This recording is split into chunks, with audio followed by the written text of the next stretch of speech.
आपका हमारी आध्यात्मिक यात्रा में हार्दिक स्वागत है। आप सुन रहे हैं शिव महापुराण, जो सनातन धर्म के ही अनमोल ग्रंथों में से एक है। इस श्रृंखला में हम आपके लिए ही इस दिव्य ग्रंथ के प्रत्येक अध्याय का शाश्वत पाठ प्रस्तुत करेंगे। आइए इस ज्ञान और धर्म की ही यात्रा को आरंभ करें। भगवान महादेव की महिमा और उपदेश से ही सजी इस पावन कथा के साथ ही ओम नमः शिवाय।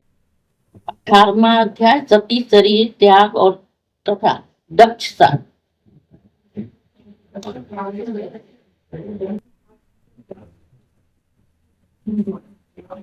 ऋषि बोले कि दक्ष तनया सती दक्षायनी ने ही कैसे शरीर त्याग दिया और वही फिर मेना से जन्म लेकर हिमालय की पुत्री कैसे हुई तथा महात्मा दक्ष ने रुद्र की निंदा क्यों की। जब शिव जी ने दक्ष को ही साप दे दिया तो वे फिर कैसे उत्पन्न हो गए।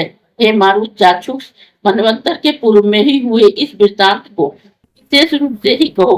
वायु बोले कि हे मुनियों सुनो, मैं दक्ष की कथा कहता हूँ, जिससे पाप और प्रमाद में विषंभर के दोष लगाया था। एक समय जब सभी सुरासुर सिद्ध और परमर्षि शिव का ही दर्शन करने के लिए ही हिमालय शिखर पर गए, जहाँ शिव पार्वती दिव्य आसन पर विराजमान थे, तो वहाँ ही देवतादिकों ने को उन दोनों ने दर्शन दिया, जिससे कि देवताओं के साथ दक्ष भी वहां गए थे, जिनके मन में भी अपने जागृत शिव और अपनी सुता को देखने की इच्छा थी। तब देवताओं सहित ही अपने यहाँ आने के कारण देवी ने दक्ष का ही कोई अलग सत्कार न किया, जिससे पुत्री के उस गौरव और भाव को न समझकर शिव विरोध के ही कारण उस मूर्ख ने अपनी पुत्री से ही बैर उत्पन्न कर लिया और वह रुष्ट होकर वहां से चल पड़ा। फिर तो उसी बैर के कारण ही दक्ष ने उसे यज्ञ में नहीं बुलाया और न शिव जी को ही निमंत्रण दिया। अन्य जमाताओं को बुलाकर उसने भले ही उसकी पूजा की। तब नारद जी ने उन सबके ही सम्मेलन का ही पता पाकर पार्वती जी शिव जी से पूछकर विमान में बैठे दक्ष के घर चली गई। देखा तो वहां एक से एक सुवर्ण और चांदी के विमानों का ठट्ठा लगा हुआ है, जिसका वर्णन नहीं हो सकता। तब इस प्रकार से बड़े उत्सव समारोह में ही क्षण मात्र में ही जो महेश्वरी पिता के घर पहुंची, तो उन्हें देखते ही दक्ष ने अपने नाश के लिए ही उस पर बड़ा क्रोध किया। सती ने अन्य छोटी बहनों ने भी उसे साफ असत्यकार की पूजा का बर्ताव किया, जिसे देख देवी चंद्रमुखी सभा में बैठे हुए अपने पिता से इस प्रकार ही भक्ति युक्त और कृपणता रहित वचन बोली।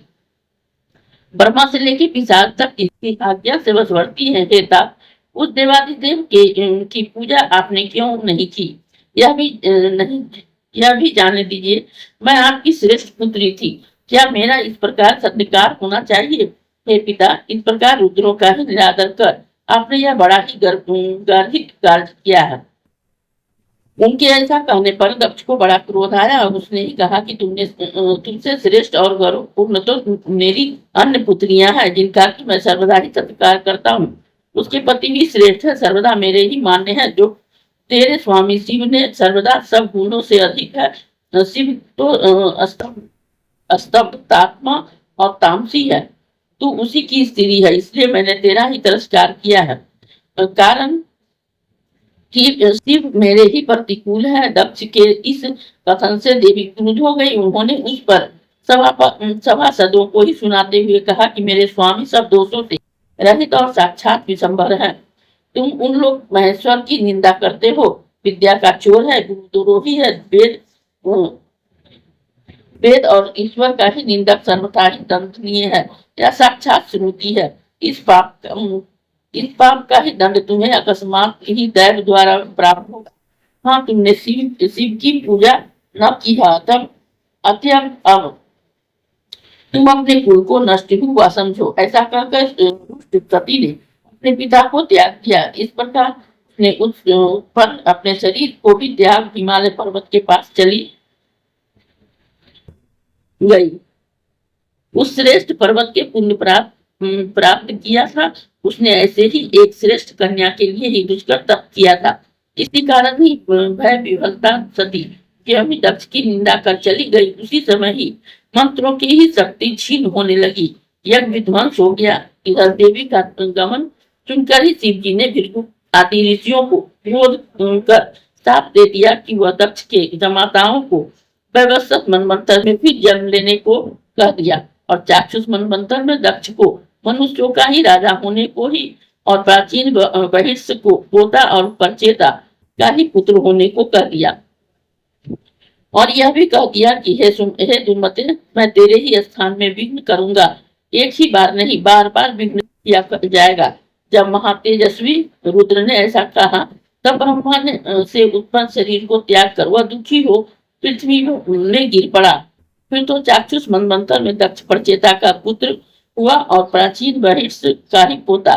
भृगु आदि को भी व्यवस्थित मनवंतर में ही वरुण संबंधी शरीर ग्रहण करना पड़ा और जब वह यज्ञ करने लगा तो तब शिव जी ने विघ्न किया। इस अध्याय के श्रवण हेतु आपका हृदय से धन्यवाद।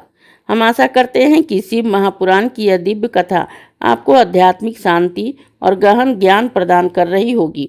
कृपया अगले अध्याय के लिए हमारे साथ जुड़े रहें और अपने सुझाव एवं भावनाएं कमेंट के माध्यम से अवश्य साझा करें।